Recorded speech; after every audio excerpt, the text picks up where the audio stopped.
Hey everybody, Tom and Anthony from PC Gamer here to talk about Warframe. I just started playing Warframe relatively recently. Anthony, you used to play a while ago, right? Yeah, I started when the PS4 launched. It was just like, it was a free-to-play game, so I hopped into that. I was like, ninjas plus space plus I get a sword and I get to chop things up. I'm in. So... Well, since then, the game's been out almost 4 years now, and it's had all these ups and downs. It's been updated constantly, and it's pretty consistently, at least in the last year or so, been in the top 20 or so of Steam, like all the time. It often hits the top 10. It's a incredibly loved game by its community. So what was it like for you coming back into the game after so long? Because so much has changed, right? Like what's changed since the last time you played? So I'm pretty sure I can't even name all the things that have changed, but I'll name what I've picked up on so far. I remember when I first started, you had a ship and you could not walk around in it. It was literally just you in a meditative pose in the middle, surrounded by planets, and you pick what planet and what mission you wanted to do. When I came back, you could walk around in your ship. You could customize all the colors of your ship. You can put little like doodads and like bobbleheads around too. You can put those on the dash where your navigation is for the planets, which is it's little trinkets and vanity stuff, but so what. One of the things that I've heard has improved is they updated the movement system. They did like a movement 2.0 and a melee 2.0 too. Oh God, yes. You sound like the original was like traumatic for you. It wasn't too bad. It was just like, so you're a ninja and you want to be stealthy, right? And so you try and run up and do these stealth kills, and they would literally either hear the running or you couldn't really like sneak efficiently. Like there'd be a guy and then there's a wall that you need to run across to get to him, to stealth kill him. And I would get up and then I'd run on the wall, and the wall, it used to be wall running. You would run across the wall and then you'd try and land, and then you'd end up sliding, and you'd slide right in front of him, and you're just like, hello. Then he runs over and hits the alarm, and it's like, and then all these guys are coming in, and you're just like, well, there goes my stealth kill. They totally revamped it, and I feel like I have a lot more control, not like I'll overshoot a lot of things.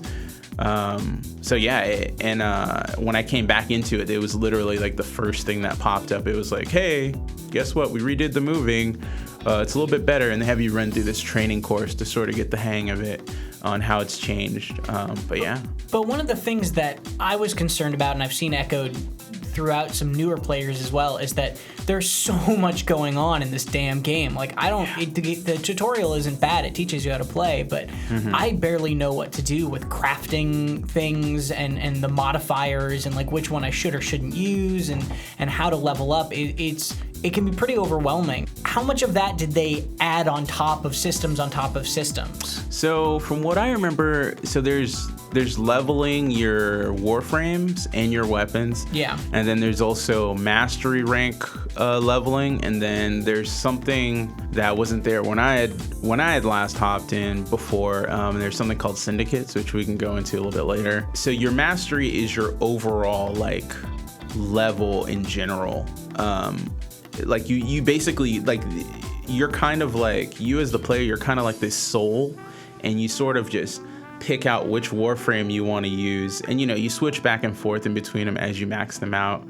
The best thing to do is, and it's a little weird, but not really, you get a warframe that's not maxed. You get weapons that are all not maxed out, and you play with those. And when you play with those, the things that aren't max leveled, what you do is you're leveling your mastery level. And once you hit the point where you can do a mastery level challenge to rank up, then they give you like some tests. Like they'll say, oh, you need to kill all these bad guys with melee attack, with your melee sword or your melee bow or your melee bow. That sounds weird. I mean, like bow or the bow stick. Yeah.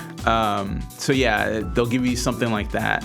And then, if you pass that, then you rank up, and it opens up the game a little bit more. It unlocks accessibility to more weapons too. So like, that gets even crazier. But you're leveling your weapons. Once you max level a weapon, it's best for you to just put it to the side and pick up a new one. because if you have all maxed everything, you're not going to be leveling your mastery rank at all, and you want to get your mastery rank up so that you can do more stuff. So it's a system that encourages changing a lot, and that was something that when we spoke to Digital Extremes, the developer at PAX East, they were actually talking about how they spent a lot of time making sure that the game, although it's free to play, didn't feel icky, as they put it. And I think that's part of it, right? Is that not like certain weapons are better than other weapons, but really everything starts at 0. And even if you bought a weapon, you'd have to level it up to make it good. Make it super good, because the thing about the weapons is the weapons are great, but what really feeds into it are the mods that you put on the weapons. So when you level the weapons up, you increase the amount of mod slots that you can get. And with these mods, you pick these mods up while you're battling on missions, and you equip them either to your Warframe or to your weapons.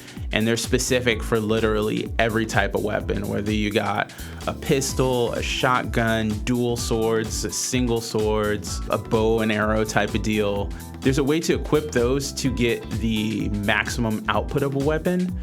And the maximum output could be absolutely insane. Like, you could shoot a guy and he gets infected with some virus that decays his life bar and at the same time freezes him. But so were those mods part of the base game? Were those mods there when you were playing? Those mods were there when I was playing. Okay, and so that's like a core part of the game. From people in the community, what I've seen is they're just like, I hate damage mods, I just sell them. And some people are like, well, they help me out in a pinch, but then when I get the full one that's not damaged, then I just dump it out. Yeah. Some people's like, oh, I save them all. So... So that's a good question, because that's something I don't even know. I don't know how to do that at all. So what do you, for a completely new player who is either coming back after a very long time, because there's people that could have played the game 3 years ago and never touched it again, or to somebody who's like me who just picked it up in the last month or two, like, what do you recommend is the best way to get into Warframe? Because it's approachable, but it's also very, very complex. I would say focus on the story missions in the beginning, play through the planets, unlock new planet segments, and what you're going to need to do is get resources that are specific to each of those planets in order to do the in-game thing, which is craft. You're going to need to craft weapons, craft warframes, and you're going to even have to craft to access specific story side missions. It's not going to be a problem because the people in the community are super helpful. That's super cool. I feel like that's part of it being almost entirely a PvE game, right? Is people don't really have a reason to be a detriment to each other. The better everyone is, the better you're going to do as a team. And there's PvP in the game, but it's kind of not the way most people play. Yeah, and that was something that was added on. Before when I hopped in, there was no PvP, at least not that I remember. Back in the day, it was 4 revives a day.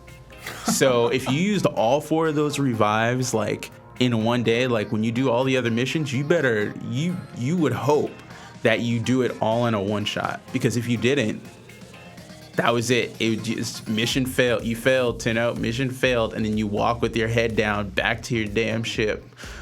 You're just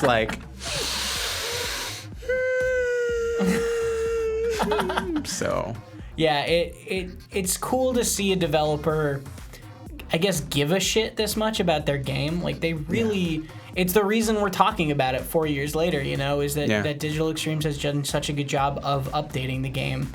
Well, thanks very much for talking with me about it. I'm excited to try more Warframe. I'm glad to hear that you are, getting back into it after so long. Let us know in the comments below if you want to hear more about Warframe, or if you know about any other games that have gotten huge updates so long after release and stuff like that. And we'll see you next time.